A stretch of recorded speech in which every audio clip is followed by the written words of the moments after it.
Union avec les messages, les leçons et les enseignements que Dieu est venu délivrer au monde entier, mais messages spécifiques pour l'Afrique. Quatrième enseignement et leçon important est que Dieu est venu pendant cette compétition-là prouver aux Africains et au monde entier qu'il a créé toutes les personnes, que toutes ces créatures, il les a tous dotées des mêmes facultés, des mêmes dons, des mêmes talents, des mêmes intelligences. Et que désormais, que les Africains sortent de ce complexe minable que l'Europe leur a fait accepter malheureusement de ce qu'il n'y a de bon qu'ailleurs. Voici quelqu'un sur qui personne ne comptait parce que n'étant pas européen.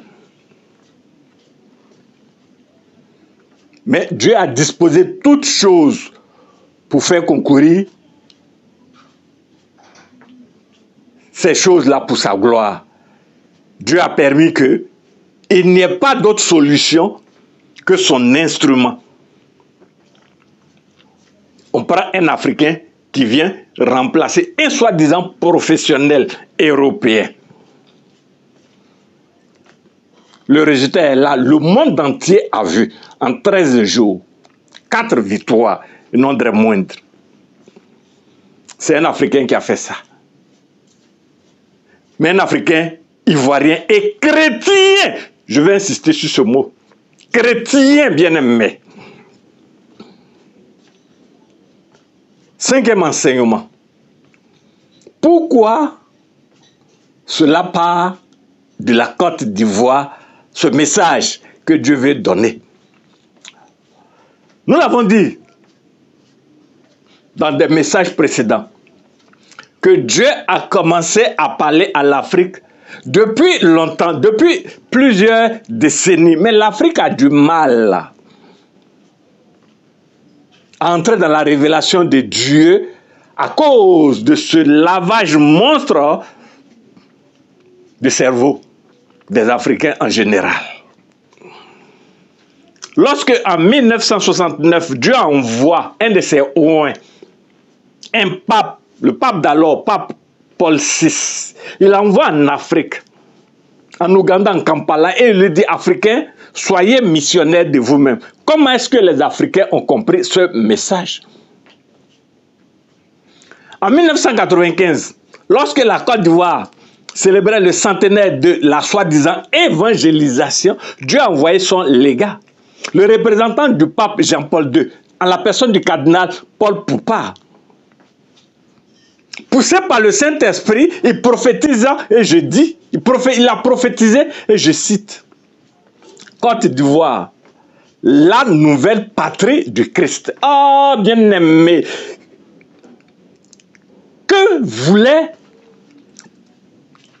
quel message Dieu voulait délivrer à l'Afrique, à la Côte d'Ivoire, au travers de cet oracle, Côte d'Ivoire, nouvelle patrie du Christ.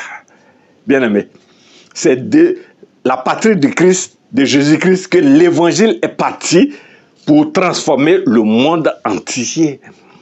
Et donc, lorsque Dieu délivre cet oracle par la bouche de son ouin, de son serviteur, qu'il a envoyé de manière expresse en Côte d'Ivoire, il est en train de lui dire désormais, l'évangile pour les temps derniers, l'évangile pour ces siècles-ci va partir de la Côte d'Ivoire, l'évangile vrai et pur, celle qui est spécifique à l'Afrique. Eh bien aimé, nous voulons terminer en disant que depuis 2005, le 15 août précisément, en Afrique, en Côte d'Ivoire, en Abidjan, à Cocody, à la Riviera Palmeraie, au domicile d'un couple, le frère Mabi Florent, Bété de Daloa, et la servante de Dieu, son épouse, Chantal, belge. Dieu a délivré le message spécifique pour l'Afrique. Dieu est venu redonner la Bible spécifique pour l'Afrique à cette servante de Dieu. Parce que depuis le 15 août 2005, elle arrivera à Palmeraie en Côte d'Ivoire, en Abidjan Cocody, au domicile du couple Magbi, Dieu, le ciel, la Sainte Trinité vient et chaque vendredi délivre un message pour enseigner aux Africains comment aller présenter Jésus-Christ comme Seigneur et Sauveur du monde. Comment aller présenter Jésus-Christ comme la solution aux problèmes du monde. Bien-aimés, c'est pourquoi nous voulons profiter de cette CAN 2023 pour révéler au monde entier, pour révéler à l'Afrique, pour révéler à tous ceux-là qui ne savent pas que Dieu a choisi que l'Afrique est libre. Cette liberté de l'Afrique, Dieu a décidé du moins que l'Afrique est désormais libre. Et cette liberté de l'Afrique, cette délivrance, je veux dire, ce renouveau spirituel, ce renouveau social, ce renouveau, on va dire, de l'Afrique a besoin de s'appuyer sur Dieu, a besoin de détruire les fondements spirituels, mensongers, sur lesquels l'Afrique a été bâtie avec une soi-disant évangélisation qui n'a rien à voir avec l'évangile vrai, pur et authentique qui délivre, qui libère, qui affranchit, qui restaure et qui redonne la dignité aux enfants de Dieu. Je refuse de croire que ce que l'Europe est venue enseigner à l'Afrique, il a de cela plus de 130 ans, soit l'évangile. Parce que l'évangile affranchit, parce que l'évangile libère, parce que l'évangile restaure, parce que l'évangile donne la dignité d'enfants de Dieu à tous ceux-là qui acceptent Jésus-Christ comme leur Seigneur et leur Sauveur. Regardons dans le milieu chrétien. Regardons l'inexistence des chrétiens dans plusieurs sphères de la société. Mais pourquoi cela n'a aucun sens? Voici un chrétien qui vient tout seul, sans palmarès, et qui vient écrire le nom de l'Afrique, de la Côte d'Ivoire, du football, en majuscule. Voici ce que l'évangile fait. Voici ce que Jésus-Christ fait. Voici ce que la bonne nouvelle fait.